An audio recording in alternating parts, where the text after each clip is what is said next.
আজকের কর্পোরেট বিশ্বে অ্যাকাউন্টিং মানে শুধু ভাউচার এন্ট্রি নয়। অ্যাকাউন্টিং মানে এখন financial reporting, IAS and IFRS compliance, VAT tax audit preparedness, ERP software handling এবং ফিনান্সিয়াল মডেলিং এর মতো সব অ্যাডভান্স বিষয়। আপনি যদি accounts, finance, VAT, income tax বা বিজনেস ম্যানেজমেন্টে কাজ করে থাকেন, তাহলে বর্তমান বাজারে টিকে থাকতে এবং এগিয়ে থাকতে হলে আপনাকে হতে হবে প্র্যাকটিক্যাল অ্যান্ড ইন্ডাস্ট্রি রেডি। তাই কর্পোরেট একাডেমি আয়োজন করেছে post graduate diploma in practical accounting and financial modelling, সংক্ষেপে PGDPAFM, যেখানে সেশন পরিচালনা করেন ইন্ডাস্ট্রির অভিজ্ঞ FCA, FCMA, ACCA ও সিনিয়র কর্পোরেট প্রফেশনালরা, যারা দেশের শীর্ষস্থানীয় প্রতিষ্ঠানের অ্যাকাউন্টস ও ফাইন্যান্স ডিপার্টমেন্টে গুরুত্বপূর্ণ দায়িত্ব পালন করছেন।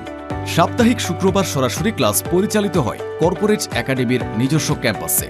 আপনি যদি কেরিয়ারে পরবর্তী ধাপে যেতে চান অথবা ফিন্যান্স অ্যান্ড অ্যাকাউন্টিং এ নিজেকে এক্সপার্ট হিসেবে প্রতিষ্ঠিত করতে চান, তাহলে PGDPAFM হতে পারে আপনার জন্য একটি গেম চেঞ্জার সিদ্ধান্ত।